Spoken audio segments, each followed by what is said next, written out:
Donald J. Trump is back in the Oval Office today as the 47th President of United States. In this video, I want to talk about what impacts he may have on the IT services and the tech business. Number one, let's talk about the immigration policies. Trump has been always about the American worker first and America first. So I expect that as he comes into the office, one of the things he's going to be starting to tighten is the whole immigration situation which has been going on. Which, number one, the big piece of that is all about illegal immigration, and I think that absolutely has to stop. That is like crazy bonkers what's been happening. The number two is he has the right friends in the tech industry, so he would know, and the industry already realizes the value of talent and what kind of the right immigration policy mix needs to be there to continue attracting that type of talent. So I think in his regime he will tighten the scrutiny on what kind of immigration, what kind of visas are offered. For example, this whole idea of bringing people on merit rather than cutting down low wages and any type of exploitation. I think he's going to tighten that. But on the positive side, he being a business guy, he being an industry guy, I think it's going to be a very favorable environment for people who want to come here, especially the high skilled people who want to come in here, the college students who are coming to college here and looking to make their career and future lives in the United States. I think the future is going to be bright in that sense. I expect, as part of his agenda of America First, he might actually give tax incentives for all the hiring which takes place onshore, which means companies will be, given rewards, or they will be rewarded for bringing in technology positions on site and within United States rather than offshoring those jobs. Continuing on the same point, as he increases the focus on bringing more jobs on site, he will automatically, I think the reverse of the same thing would be that he'll apply more taxes and tariffs when companies want to move the jobs offshore. And that will actually increase the operational cost for these companies if they want to continue doing the offshoring business and not invest in the United States as such, as a strategy. The number four point from my perspective is that, again, Trump is a very business centric guy, and this is going to be his last term, so he would like this to be a term where he really leaves a mark on the economy of United States. So when he does that, and I've already seen noticed that there is an increase of that positive sentiment, the business sentiment in the United States, already with several investors in making a statement that they're going to be investing several billions of dollars in the United States. If that happens, if that picks up the way it has been going, this will lead to a ton of digital transformation work within the United States. Everybody would want to upskill, everybody would want to invest in new technology. Again, this would have a very positive impact on the IT services and the tech business. We can expect to see significant growth coming in next 3 to 4 years, especially in the digital transformation, modernization, and adoption of technologies.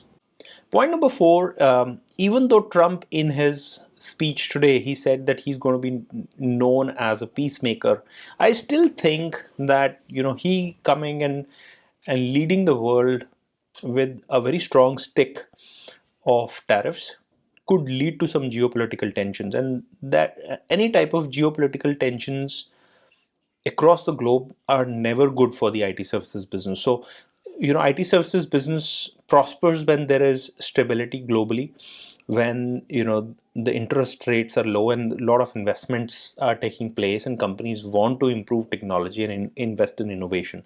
Every time there is uncertainty, we've seen that during COVID, apart from adoption of work from home technologies, companies stop investing. They would only invest in keeping the lights on. So I expect, and again, this is a developing story, but we'll see how what kind of steps he takes. But I expect there is going to be an iota of geopolitical tension which might contribute towards creating some sort of a headwind for the IT services business. Point number five, and this is probably a good one for the IT services and the big tech. Trump himself, again, I've said this so many times, the guy is a business guy, and in the past stint also we've seen that he's been anti-regulation. He wants to make sure that companies have a free hand to do business. I expect that if he continues with the similar stance in this stint of his, we might see anti-regulation or reduction of compliance from a technology perspective. So there is stringent compliance requirements when it comes to adopting AI, modernization of infrastructure, cybersecurity.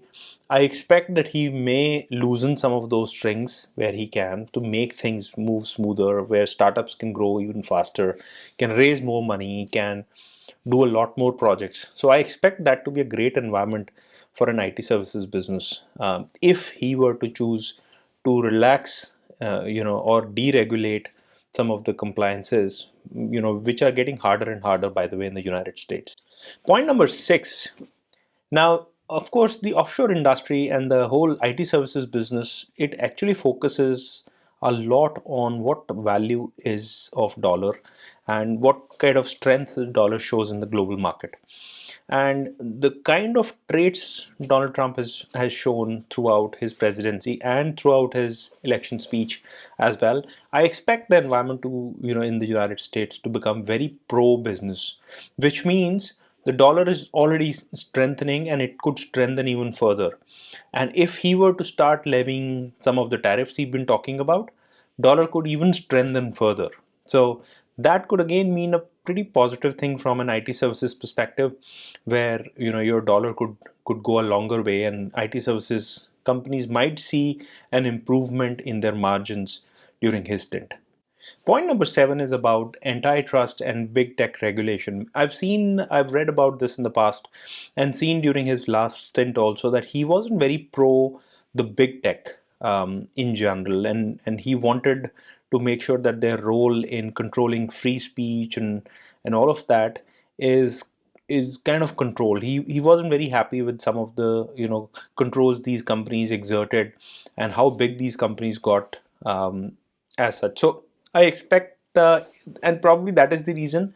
If you see during the inauguration, all the big tech leaders were there, and leaders are already starting to kind of turn right. Most of these companies are starting to turn right because they know that once he comes in, they will have to deal with Trump, and Trump has never been a fan of big tech in general. So we might see some sort of stringent controls being put towards big tech to make sure that they kind of fall in his line and go as he thinks. We've already seen inklings of that with Elon Musk coming in. They talking about the regulation of user generated content. Facebook has already dropped some of that regulation on their end. So we might see Trump exert more pressure on the big tech during his stint.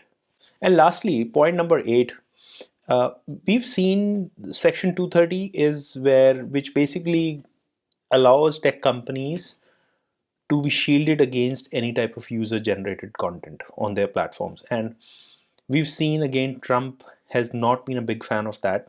So I expect that he may even get rid of Section 230 or make it even stronger so that companies have to own up to the kind of content which is being generated on their platform, and they cannot just get away by taking no responsibility at all. So that might be interesting to see. I'll keep my eyes on it and see what comes along the way as he takes some of these decisions. Okay, folks, so those were 8 points. I'm really looking forward to Donald Trump and his presidency. I think he showed a lot of courage during the campaign. I was a big fan, of some of the things he said and the kind of turnaround he's shown in his personality also. Yes, he has some convictions against him. Yes, everything is not rosy, but I still think from a leadership perspective, he's one of the best guys, at least there in the market. But what is your opinion? What do you think is going to happen? My particular purpose is to see how this whole new presidency and the Department of Government Efficiency and some of these new controls he's bringing in, how does that impact the IT services business? People like us who are in technology, people like us who are immigrants, and living here on a visa.